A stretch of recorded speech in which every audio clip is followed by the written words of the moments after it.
नमस्कार मंडळी, welcome back to my channel. I hope की तुम्ही सर्वजण मस्त आणि मजेत असणार आहे.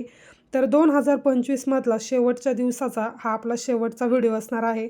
म्हटलं चला आजच्या दिवसाचं काही नियोजन पण तुमच्याबरोबर शेअर करूयात आणि त्यासोबत आज काम कशा पद्धतीने करणार आहे हे पण दाखवता येईल आणि काही टिप्स पण तुम्हाला देता येतील. सो व्हिडिओ शेवटपर्यंत नक्की पहा.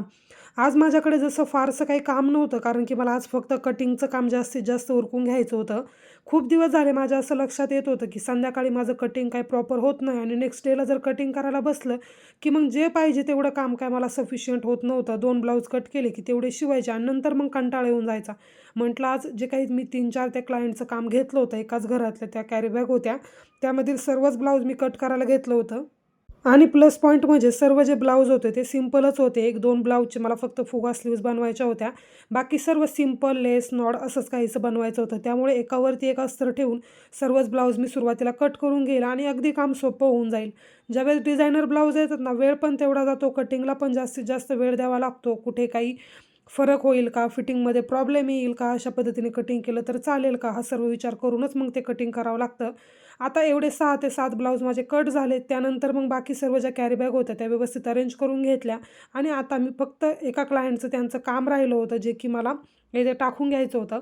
जे काही अस्तरवरती कटिंग मला करायचं असतं ना, ते मी टेबलवरतीच करून घेते. उभे राहिल्या पटकन ते काम होऊन जातं आणि ब्लाऊज पीस ज्यावेळेस म्हणजे मेन फॅब्रिकवरती कट करायचं असतं, त्यावेळेस मी खाली फरचीवरतीच कट करते. म्हणजे ब्लाऊज पीस पण व्यवस्थित अंथरता येतो आणि कटिंग पण व्यवस्थित होतं.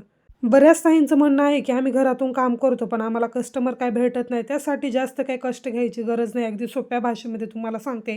जे काही काम करताय ना, ते तुम्ही प्रामाणिकपणे करा आणि ते काम इतरांपर्यंत पोहोचवण्यासाठी मला असं वाटतं की इतर माणसांचा सपोर्ट घेण्यापेक्षा तुम्ही सोशल मीडियाचा सपोर्ट घ्या. आज जर तुम्ही पाहिलं तर खूप साऱ्या ताई आहेत ज्यांचे की यूट्यूब चॅनल आहेत, इंस्टाग्राम आहेत, पण सेल्फ फोटो म्हणजे काही स्वतःचे फोटोग्राफ्स असतील, काही व्हिडिओज असतील, तेच आपण शेअर करतो. पण हेच जर आपण बिझनेसच्या बाबतीत लागू केलं तर तुम्ही जे काही करताय, फॉर एक्झाम्पल मेहंदी, रांगोळी, आरी वर्क, ब्लाऊज, ब्युटिशियनच्या काही टेक्निक्स तुम्हाला माहिती असतील, त्या तुम्ही जर शेअर केल्या आणि इतरांना तुमचा कॉन्टेंट आवडायला लागला की आपोआपच तुम्हाला कस्टमर भेटणार आहेत. आता मीही सुरुवात केली होती. माझं अजूनसुद्धा घरातूनच मी काम करते.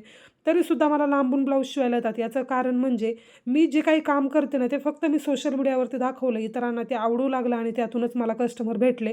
यासारखी सोपी टिप्स मी काही दुसरी देऊच शकत नाही. मला असं वाटतं जे काही तुम्ही काम करता ना, ते इतरांपर्यंत पोहोचवण्यासाठी भलेही तुम्ही यूट्यूब, इंस्टाग्राम नका वापरू, पण एक WhatsApp ग्रुप तर आपल्याकडे असतो किंवा WhatsApp असतं. तुम्ही जे काही स्टेटस ठेवताय ते इतरांना जर माहीतच नसेल की तुम्ही नेमकं काय काम करताय, ते तुमच्याकडे काम कसं घेऊन येईल.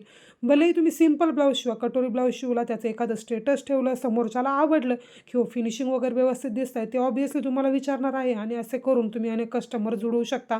हे एक महत्त्वाचा पॉईंट मला असं वाटतं की आजच्या व्हिडिओमध्ये कव्हर करायला पाहिजे. होप सो की मी जे काही तुम्हाला सांगितलं त्यामधून तुम्हाला नक्कीच मोटिवेशन भेटेल. यासोबतच आपण अजून एक टॉपिक कव्हर करूयात. खूप ताईंचं असं म्हणणं आहे की आम्ही शिवणकाम करतो, पण कॉन्फिडन्स नाही की कस्टमरचं काम करावं का नाही, चुकायची भीती वाटते. जोपर्यंत तुम्ही पाण्यात उडी मारणार नाही, तोपर्यंत तुम्हाला कसं कळणार आहे की तुम्हाला पोहता येतं की नाही. असा विचार करून मी खूप दिवस घातले होते. मला माहीत होतं की मी खूप चांगले ब्लाऊज शिवते, मी कस्टमरचं काम घ्यायला पाहिजे, पण मी इतका टाईमपास केला असं म्हणायला हरकत नाही. कारण की मला असं वाटायचं की नको, इथाले पुण्याचे कस्टमर हायफाय असतात, त्यांना चांगलं फिनिशिंग फिटिंग लागतं, मग आपल्याला तसं जमल का नाही, असा विचार करून मी काही सुरुवात केली नव्हती. घरातलं घरकाम करायचं आणि दिवस घालवायचा, असेच काहीसे दिवस माझे चालले होते. पण एक म्हणतो ना आपला तो काही दुःखी आत्मा असतो की आपण काहीच करत नाही, तो माझा जागा झाला आणि त्यानंतर जे काही मी कामाला सुरुवात केली ना, ते आत्तापर्यंत थांबले नाही.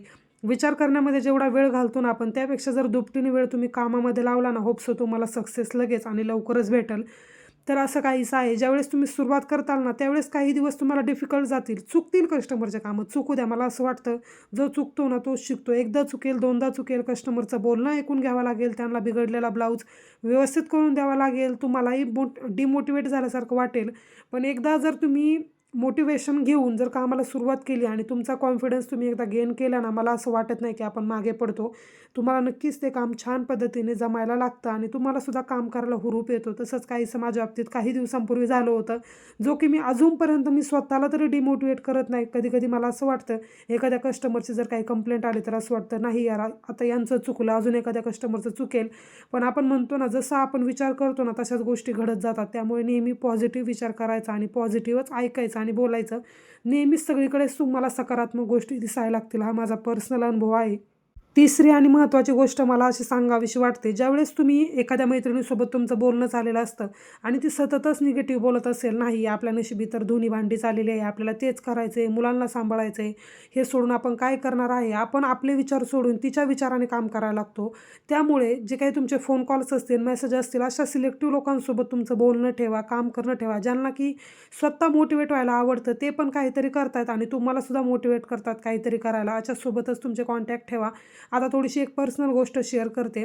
जेव्हापासून माझ्याकडे मोबाईल आला ना, तेव्हापासून मला असं वाटतंय की मी फोन कॉल म्हणजे कॉलवर बोलणं ही गोष्ट मला सुरुवातीपासूनच आवडत नव्हती आणि आत्तासुद्धा फक्त सिलेक्टिव्ह लोकांसोबत मला जे ते वाटतं ना, की यांच्याबरोबर बोलायला मला छान वाटते आणि यांच्याकडून मला काहीतरी मोटिवेशन भेटते, काहीतरी ते पण मला एन्करेज करतायत आणि मी पण त्यांना करू शकते. अशांसोबतच माझं जे काही बोलणं असेल ते होतं. जे असं म्हणतात की नाही आपण काहीच करू शकत नाही, आता फक्त मुलं सांभाळायची आणि राहिलेलं आयुष्य जगायचं, असं बोलायला लागले की मला ते क्लिक होतं की नाही आपण कुठेतरी निगेटिव्ह म्हणजे निगेटिव्ह मार्गाकडे जातोय असं मला ते जाणवायला लागतं आणि मी तिथेच कॉन्टॅक्ट मग तो बंद होतो. फक्त काय तो स्टेटस पाहण्यापुरता आणि ठेवण्यापुरताच मर्यादित राहतो. असं असतं जेव्हा आपल्या आयुष्यामध्ये काही निगेटिव्ह लोक येतात ना, आपण सुद्धा निगेटिव्ह होत चालतो. आपल्या आजूबाजूला कितीही गोष्टी नकारात्मक असू द्या, पण तुम्ही स्वतः जर पॉझिटिव्ह राहिला आणि जर पॉझिटिव्ह विचार केला ना, तर युनिवर्स तुम्हाला होच म्हणणार आहे आणि तुम्हाला ती गोष्ट भेटणारच आहे. त्यामुळे तुम्ही कष्ट करायला अजिबात मागे पुढे बघू नका. भलेही तुम्हाला पैशाची गरज असो किंवा नसो, पण तुमचा जो काही आलेला दिवस आहे ना, तो आनंदात आणि जर सत्कारमी लावायचा असेल ना, तर काम करणं खूप जास्त आवश्यक आहे. भलेही तुम्ही मी म्हणते शिवणकाम नका करू, आरीवर्क नका करू, पार्लरचं नका करू, पण जे काही घरातलं काम असेल ते तरी ॲटलिस्ट आपण आनंदाने केलं ना, आपला दिवस खरंच खूप सत्कारमी जातो असं मला तरी वाटतं.